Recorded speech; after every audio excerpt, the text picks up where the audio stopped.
स्वागत प्रणाम, मैं हूं हिमांशु द्विवेदी और स्वागत है आपका हमारी खास पेशकश चर्चा में। चर्चा के तहत आज हमने तय किया था कि एक ही विषय पर बात करेंगे और वह बात भी करेंगे राज्यसभा के संदर्भ में 16 सीटों पर हुए निर्वाचन के संदर्भ में।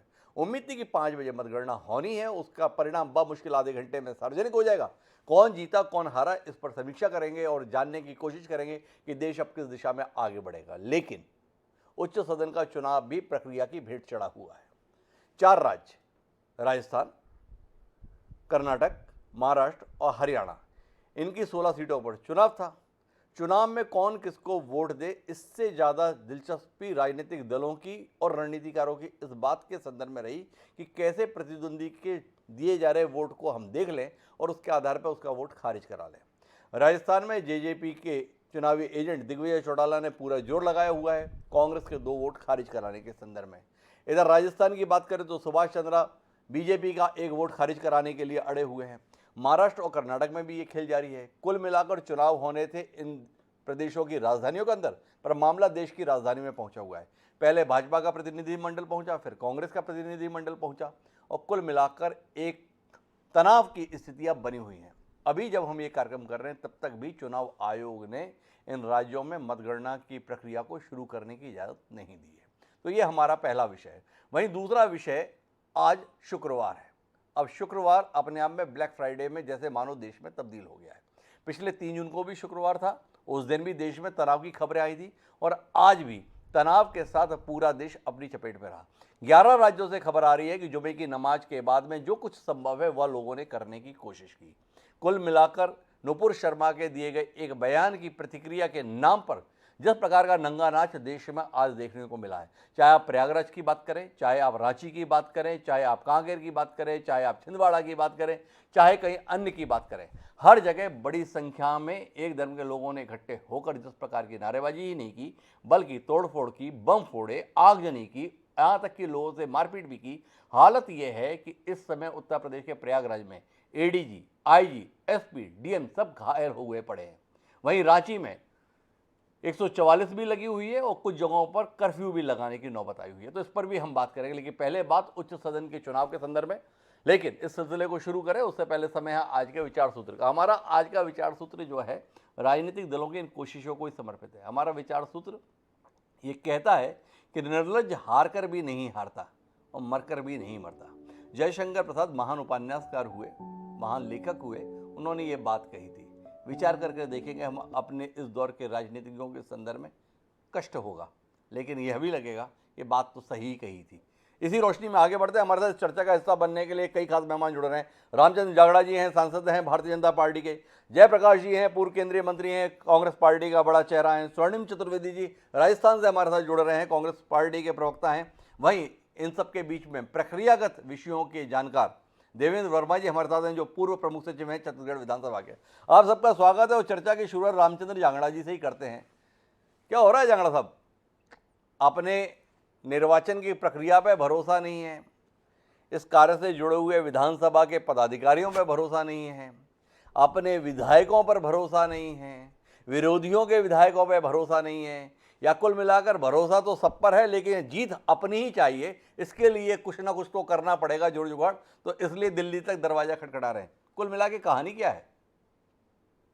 नहीं हिमांशु जी, हमें अपने विधायकों पर भी भरोसा है, प्रक्रिया पर भी भरोसा है, लोकतंत्र पर भी भरोसा है जी लेकिन सवाल ये है कि इतने दिनों से छत्तीसगढ़ में कांग्रेस के विधायक वहां पर प्रशिक्षण ले रहे थे जी वोटिंग के बारे में, जी और फिर भी वो अगर कोई इस किस्म का आचरण करते हैं जिससे संदेहास्पद मामला हो जाता है जी तो फिर उसकी शिकायत तो एक लोकतंत्र की प्रक्रिया है, वो चुनाव तक जाएगी। जी और जब वो इतने अनुभवी बीबी बतरावी दूसरी बार विधायक हैं, किरण चौधरी तो 4-5 बार विधायक रह चुकी हैं, जी और इतना अनुभव होते हुए भी अगर वो अपने व्यवहार में कोई ऐसा करते हैं कि जिसके कारण संदिग्ध मामला हो जाता है तो उनको सोचना चाहिए इस विषय को। फिर पार्टी तो जाएगी उसके खिलाफ, सोचना तो होने शिकायत चाहिए या आपको सोचना चाहिए? रामचंद्र जांगड़ा जी, आपने शिकायत की, मतलब आपने भी नहीं की, जेजेपी की ओर से दिग्विजय चौटाला थे, वो चिक चिक कर चिल्ला रहे मैंने वोट देख लिया, मैंने वोट देख लिया।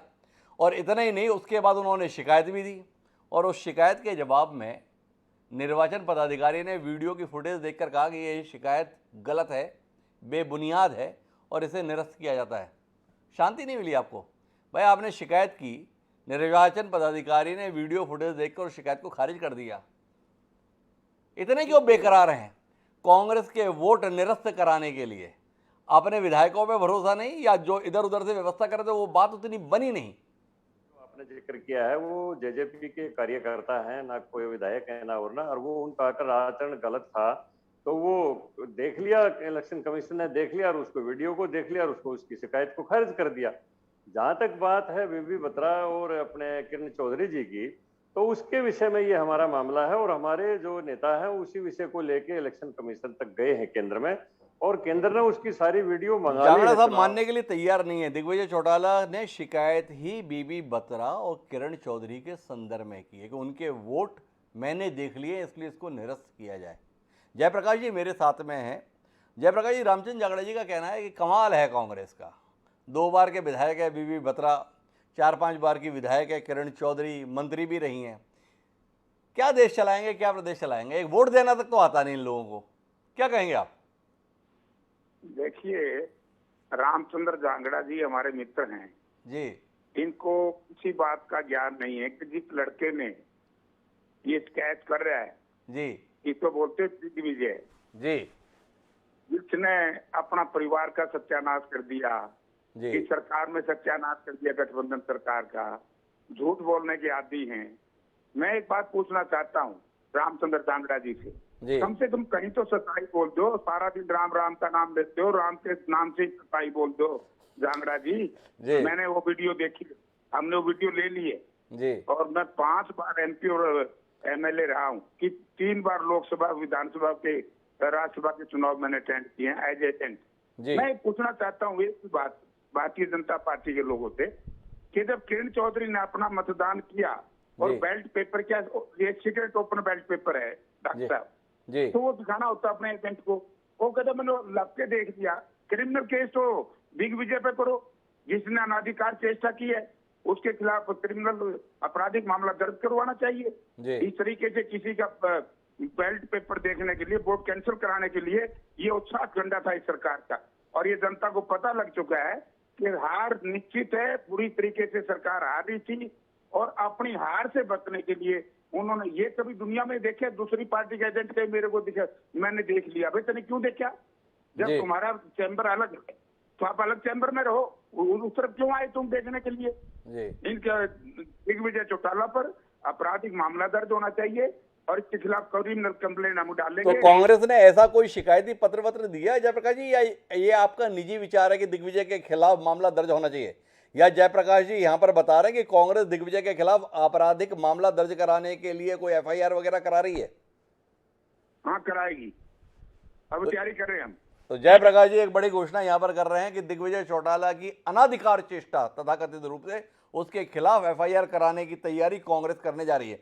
मेरे साथ जुड़े रहिएगा जयप्रकाश जी, क्योंकि ऐसा ही एक खेल राजस्थान के संदर्भ में भी आया है। राजस्थान में सुभाष चंद्र बड़े नाराज हुए भाजपा के एक विधायक के द्वारा वोट दिए जाने को लेकर। कांग्रेस को वोट दिया ऐसा बताया गया। थोड़ा स्वर्णिम जी से समझना चाहेंगे हुआ क्या आपके राजस्थान में? राजस्थान भी अटक गया, हरियाणा तो अटका ही है, पर राजस्थान में क्या हुआ आपके संदर्भ में? शिकायत तो आपके संदर्भ में आनी थी कि आपके लोग भाजपा को दे रहे हैं, सुभाष चंद्रा जी ने दावा किया था। कहानी दूसरी आ रही है, सुभाष चंद्रा को जिनको वोट देने थे वो लोग आपको दे दिए। क्या खेल किए आप लोग? देखिए हिमांशु जी, सबसे बड़ी बात मैं आपको बताना चाहता हूँ कि मैंने कई बार कहा, हमारी पार्टी लगातार कह रही है राजस्थान में कि हमारा कुनबा सुरक्षित है, हम एक है, 3.5 साल से एक साथ हम बैठे हैं, सरकार चला रहे हैं। अब भाजपा के जो प्रदेश नेतृत्व है वो पता नहीं कहाँ से मन से कुछ उत्पत्ति उनकी होती है कि कांग्रेस में नाराजगी है, कांग्रेस के लोग भाग रहे हैं, हमारे साथ आएंगे, जबकि हुआ क्या? भारतीय जनता पार्टी को अपने लोगों को एक साथ रखने में भी दिक्कत आई, पहुंचे ही नहीं सारे लोग। और अब ये देखिए, ये जो जिनका जिक्र कर रहे हैं जी, देखिए मैं जो इनके प्रत्याशी थे, उनका मैं इतिहास बताता हूँ। जो अधिकृत प्रत्याशी थे, वो अधिकृत प्रत्याशी वो थे जिन्होंने 3.5 वर्ष पूर्व जब हरियाणा कांग्रेस की सरकार थी राजस्थान में, बीजेपी की सरकार थी, वसुंधरा जी की सरकार राजस्थान में, तो ये विधानसभा के बाहर 22,000 करोड़ का घोटाला भाजपा सरकार ने किया, ये तख्ती लगा करके बैठे थे और इन्होंने विरोध किया, भ्रष्टाचार का आरोप लगा करके इन्होंने भाजपा छोड़ दी थी। और भाजपा छोड़ करके पहले खुद की पार्टी बनाई और फिर हमारे साथ कांग्रेस में शामिल हुए, फिर वापस भाजपा में गए और इनको टिकट मिल गया। अब जो कुशवाहा है, शोभा रानी कुशवाहा, जी वो धौलपुर की विधायक है साहब, जी जहाँ की धौलपुर की, धौलपुर जहाँ की महारानी वसुंधरा राजे जी हैं। जी तो अभी हम पे आरोप लगाने की बजाय अगर उन्होंने कांग्रेस प्रत्याशी को वोट दिया जी तो ये जो अब आए थे साहब हमारे यहाँ पे निर्दलीय प्रत्याशी जो बीजेपी के समर्थन से लड़ रहे थे, वो उसको निरस्त कराने के लिए उन्होंने अर्जी दे दी जो उनकी खारिज हो गई है। जी अब वो जो आप देख सकते हैं कि अंतर विरोध, मन का विरोध, गतिरोध किस में था? ये तो भाजपा के लोगों में है, क्योंकि आपने टिकट उसको दिया, चुनाव तो उसको लड़ाया। स्वर्ण जी, एक जानकारी आपसे चाहिए इस कार्यक्रम के दौरान ही कि राजस्थान में किसी का वोट कैंसिल हुआ क्या? खबरें अलग अलग चलती रही, इसका कैंसिल, उसका कैंसिल, इसका दावा, उसका दावा। अंतिम नतीजा क्या रहा? आपका मैनेजमेंट चल गया या भाजपा का मैनेजमेंट चल गया? नहीं, वो वोट किसी का कैंसिल नहीं हुआ। भाजपा ने जो अर्जी लगाई थी कि उनके विधायक का वोट कैंसिल किया जाए, वो नहीं हुआ है। वो चुनाव आयोग ने उसको माना है कि वो मतगणना में शामिल माना जाएगा और मतगणना शुरू होने की भी हमारे पास मतगणना में शामिल माना जाएगा। मैं इस विषय के संदर्भ में थोड़ी तकनीकी बातें समझना चाहता हूं और इसके लिए मैं देवेंद्र वर्मा जी को खासतौर पर इस कार्यक्रम के साथ में जोड़ा हूं। और देवेंद्र जी, आपसे समझना चाहता हूं, आखिर ये इतना कॉम्प्लिकेटेड प्रक्रिया क्यों है? वोट देख लिया तो निरस्त हो जाएगा, वोट किसी और को दिखा दिया तो निरस्त हो जाएगा। अगर इतना ही मामला इस तरीके से रखना है कि कोई किसी को ना दिखाए, तो वोटिंग कराने की जरूरत ही क्या है? विधानसभा में जिसकी जितनी सीटें उस संख्या बल के आधार पर ही फैसला हो जाए। ये वोट देने दिलाने का खेल ही क्यों करना है? ये देने दिलाने के चक्कर में जो खेल हो रहा है, देश देख रहा है क्या तमाशा चल रहा है। होटल, रिसोर्ट, बस, हवाई जहाज और जाने क्या क्या, अंतरात्मा की आवाज़, दूर की आवाज़, पास की आवाज़, पता नहीं कौन सी आवाज़, कि असल में पैसे की आवाज़ या पद की आवाज़।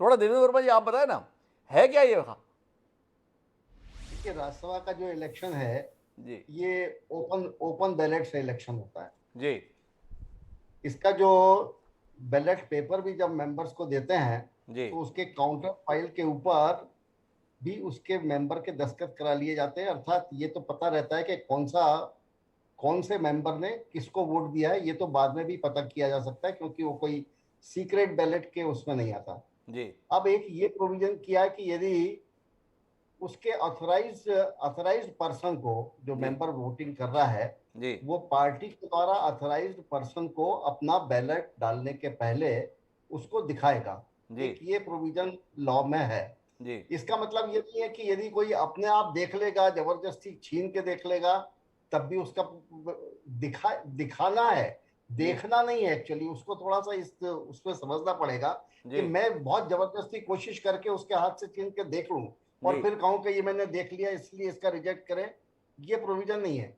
वो दिखाएगा। अब उसको दिखाना है ऑथराइज्ड पर्सन को। ऑथराइज्ड पर्सन के अलावा वो किसी दूसरे व्यक्ति को ओपनली दिखाएगा नहीं। ये उसका आशय, लॉ का आशय ये है। लेकिन उसको ये इन्फ्लुएंस, लेकिन मैं देवेंद्र जी आपसे थोड़ा समझना चाहता हूं, क्या नहीं लगता है कि ये निहायत ही मूर्खतापूर्ण किस्म का है? भाई, आपको अगर ये बताना है कि मैंने वोट किसको दिया और आपने अधिकृत एजेंट को बताया, ये आधे वोट देने वाले बाहर निकलकर टीवी चैनल को बता रहे हैं कि मैं इसको वोट देकर आया। तो जब वो बाहर निकल के बता दे रहे हैं मैं इसे वोट देकर आया, तो अगर अंदर दिखा दिया तो कौन सा आसमान टूटने वाला है?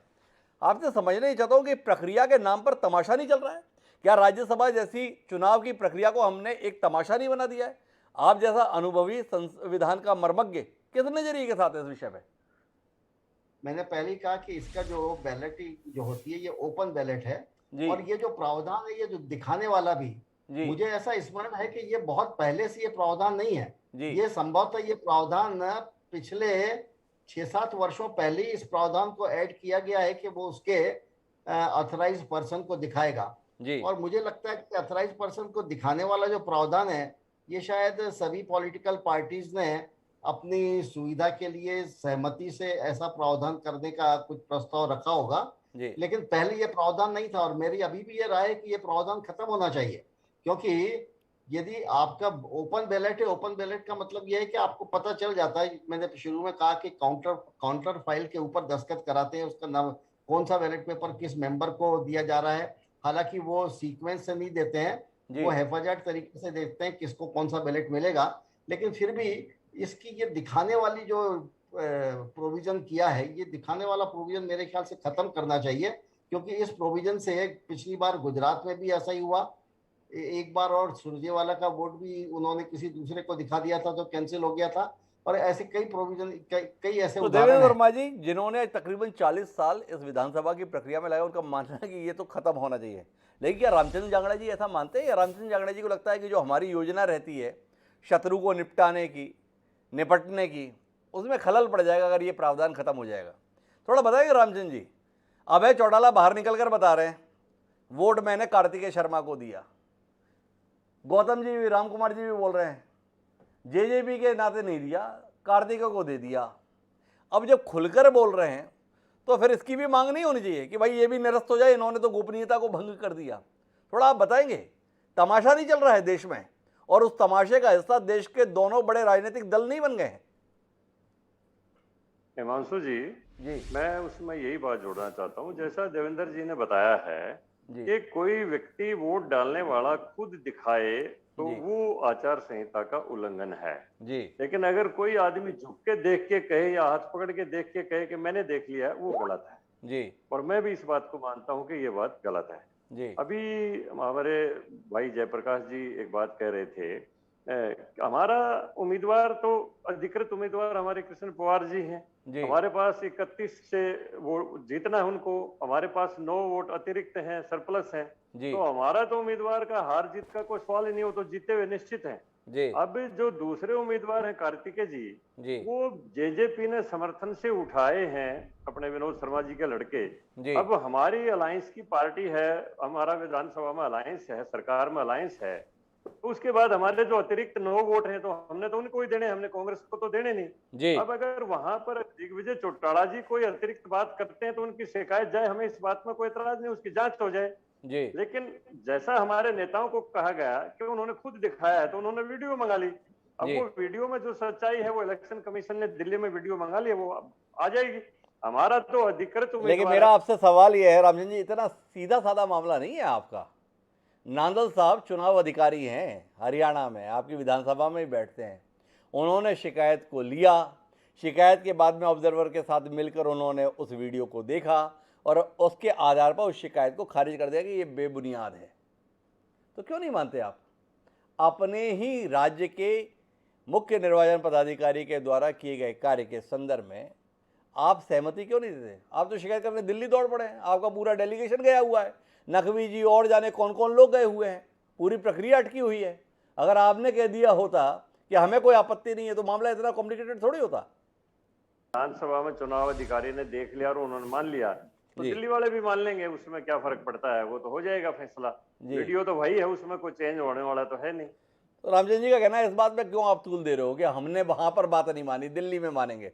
जयप्रकाश, इतना ही सरल मामला है जितना रामचंद्र जी यहाँ पे सरल तरीके से बता रहे हैं, या आप कुछ और देख पा रहे हैं? रामचंद्र जी इस बात को बखूबी जानते हैं जी कि जो वीडियो है वो हमारे पास भी है जी, ये अनाधिकार चेष्टा की गई जी, और वो जबरदस्ती, जैसे कहते ना कि ये अपराधी प्रवृत्ति का व्यक्ति इस तरह का आचरण कर सकता है जी। जो इसने ये जो क्या कार्तिक का जो एजेंट था दिग्विजय सिंह, जो उसने आचरण अपना किया है, वरना आप ये बताइए जब उनका चैम्बर अलग है वहां क्या लेने आया वो? पर मैं थोड़ा दूसरी बात करना चाहता हूं जयप्रकाश जी, आपने स्वयं अपना अभी पिछली बार बोलते हुए बताया था कि मैं इतनी बार विधायक रहा, इतनी बार सांसद रहा, इतने अनुभव मेरे साथ में हैं। आपका मन कितना दुख रहा है इस बार के राज्यसभा चुनाव को लेकर? जो कुछ चल रहा है देश में, चारों राज्यों में निर्वाचन के नाम पर जिस तरीके की व्यवस्थाएं बनाने की नौबत आई, यहाँ तक कि आपकी पार्टी की भी आई, आप भी अपने सारे विधायकों को लेकर 1000 किलोमीटर दूर पड़े रहे। थोड़ा क्या यही लोकतंत्र बनाने के लिए संघर्ष हुआ था हमारे पूर्वजों के द्वारा? कितने आनंदित हैं या कितने निराश हैं आप इस दृश्य को देखकर? नहीं, आज की मौजूदा हालतों से मैं बहुत नाराज और मायूस और परेशान हूं जी, क्योंकि डेमोक्रेटिक सिस्टम जब से भारतीय जनता पार्टी की सरकार बनी है कोलैप्स कर दिया है जी।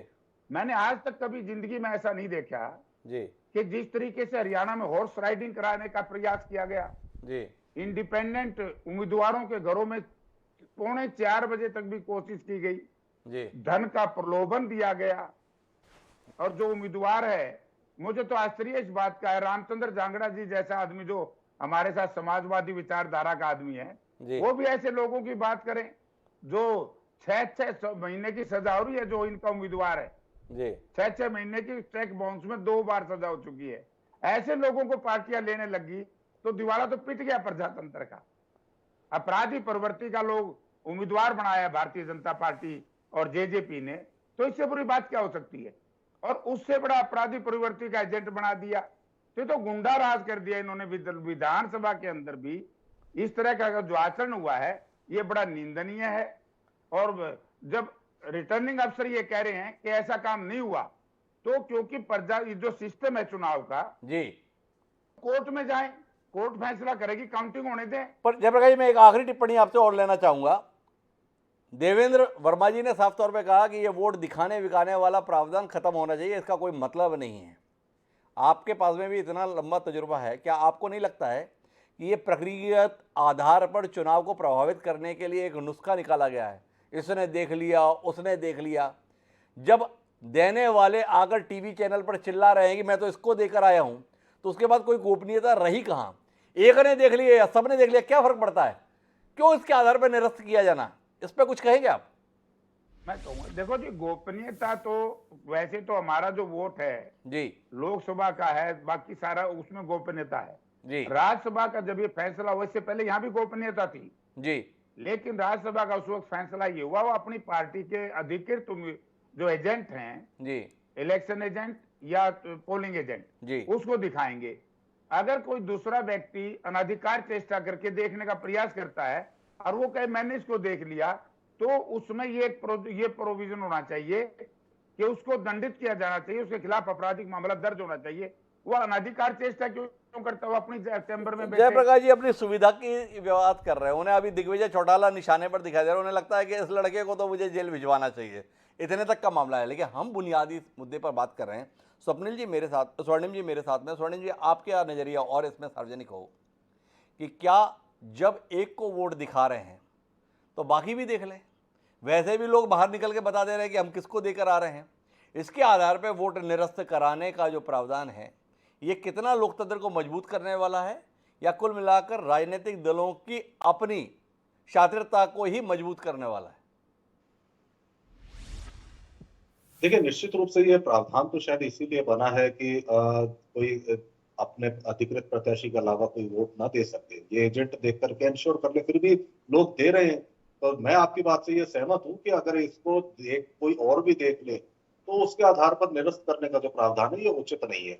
और इसलिए भी उचित नहीं है क्योंकि जब देख ही रहे, सीसीटीवी कैमरे लग रहे हैं, आप फुटेज देख रहे हैं, और कोई आदमी बाहर आकर के बता रहा है, दूसरा अगर किसी ने क्रॉस वोटिंग कर दी है तो भी वो वोट निरस्त नहीं होगा। तो मुझे लगता है कि शायद आप जो कह रहे हैं वो सही है, इसमें कोई दो राय नहीं। इस पे ध्यान देना चाहिए केंद्र सरकार को।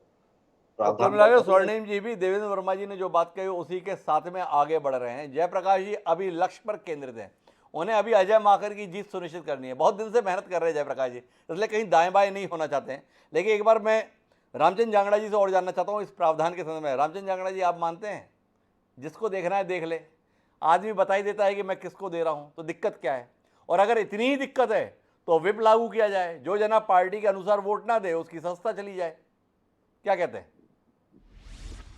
देखिए हिमांशु जी, अब ये तो ऊपर इलेक्शन कमीशन से चर्चा के बाद ही सारी चीजों का फैसला होता है। हम तो उसमें फैसले के तो अरे आप कानून बनाने वाले लोगों साहब, सांसद हैं आप ही प्रावधान बनाएंगे। आप कानून जो बनाएंगे चुनाव आयोग उसका पालन करेगा।